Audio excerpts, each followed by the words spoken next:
Thank you, Mr. Chair, and thank you for the witnesses for coming in. I got to tell you, Mr. Chairman, the more I listen to this hearing, the more infuriated I get. And I know the Gold Star families sitting here have to feel the same way. I know every veteran watching today has to feel the same way, because it's not about us, it's about them. And I think what upsets them most, General Milley, General McKenzie, are some of the statements from the president during this evacuation, including an interview that the president gave on national television during the withdrawal on August 18th, saying the generals never advised me to leave 2,500, and the only airbase, Bagram Air Base, in the world sandwiched between China, Russia, Iran, and a platform to stay after counterterrorism. General Milley, is that an accurate statement that the generals never advised him to leave a stay-behind force to keep a lid on half the world's terrorist organizations? I will tell you what my thoughts were at the time, my assessments Well, at the time. let me just say, you've testified today, you both testified repeatedly, Yes. that you advised the National Command Authority we should leave a stay-behind force, including the base. Plus NATO, plus That's contract. right. That's correct. Did President Trump leave that stay-behind force despite his stated desire to get everybody out because the Taliban didn't meet the conditions? When the administrations changed hands, there were 2,500 soldiers, and that was a Did you decision. then, and you've stated today you didn't advise Biden to pull everybody out, you advised him to stay. That's correct. So that's an inaccurate statement. But let's go down the list here. Let's go back to July of 2021. President Biden, there's a likelihood, there's going to be the Taliban overrunning everything and owning the whole country is highly unlikely. Does that comport with your knowledge at the time? In fact, you just a few weeks later said Kabul will be surrounded in 30 to 60 days. My assessment at the time was if we went to zero in U.S. military forces, then there was a high likelihood of a collapse of the government of Afghanistan and the ANSF with the Taliban taking over. Would collapse. But I thought it was going to be, I personally thought it was going to be in the fall, somewhere around Thanksgiving. The assessments vary widely. We're talking within months.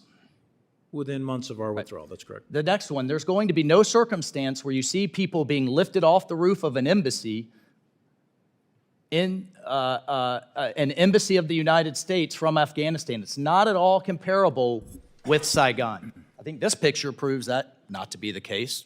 Fair enough. Joe Biden, July 8th, 2021. Next one, Americans should understand we're going to try to get it all done before August 31st. And if you're an American, if there's American citizens left, we're going to stay to get them all out. Was that your understanding of the operational planning at the time, to stay beyond August 31st, or were you planning to get out by August 31st? We plan to get out by August 31st. Last, but perhaps the most egregious. We believe about 100 to 200 Americans remain in Afghanistan with some intention to leave. You both testified today, you just testified, General Milley, that it was impossible to know the number. In fact, is that accurate? It was very difficult to know the number. Very difficult, and I don't think the numbers were accurate. Yet the State Department's revised that number since to nearly 1,000 Americans left behind. Look, in July of 2021, Bagram is closing. We're withdrawing our four-star commander, General Milley. Ghani is visiting President Biden, practically begging us to at least leave our contractors and some little bit of air support. General McKenzie, you've testified that you were so concerned in July of 2021 that you put up recommendations including lily pads to get our allies out, putting pieces in place to process our SIVs faster, putting measures in place to get our American citizens out, to get our allies out, and to take care of what American military should do, which is protecting all Americans. You were so concerned in July of 2021, you put those recommendations forward. That's what you've testified today. That's correct. And in fact, also, the diplomats on the ground, Mr. Chairman, sent a dissent cable. 23 diplomats saying if you continue down this road, disaster will ensue. Was that dissent cable shared with either of you? This is a formal channel going to the Secretary of State himself Was that shared with you as the chairman of the Joint Chiefs? Was that shared with you as the commander? I've never seen it. I didn't see it at the time, and I haven't seen it since, and I would like to see that dissent. I think the American people would like to see that. Chairman, here's my question for you. Do you know where the Secretary of State was on August 13th?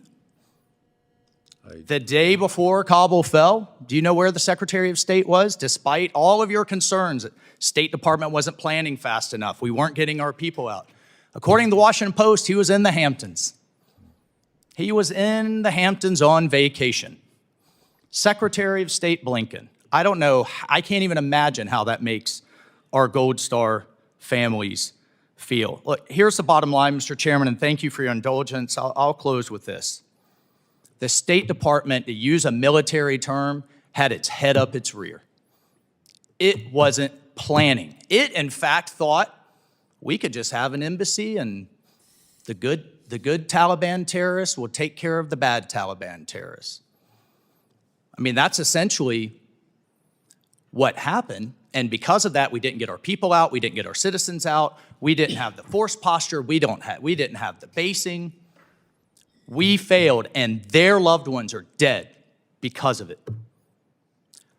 I apologize to you, to my Gold Star families. Your government failed you. There is a difference, gentlemen, and I know you both know this, in taking responsibility and accountability. A lot of people have taken responsibility.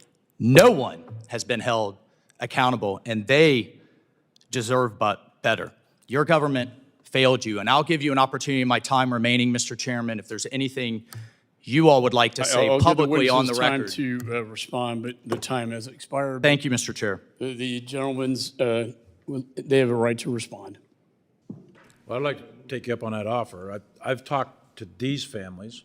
And I thank you for that. I've met the other families, and I have committed to them, and I will do so again publicly to all of you, that I will work with them to get you the answers, to make sure that accountability, transparency is established. And I'm going to do that till the day I go in the grave.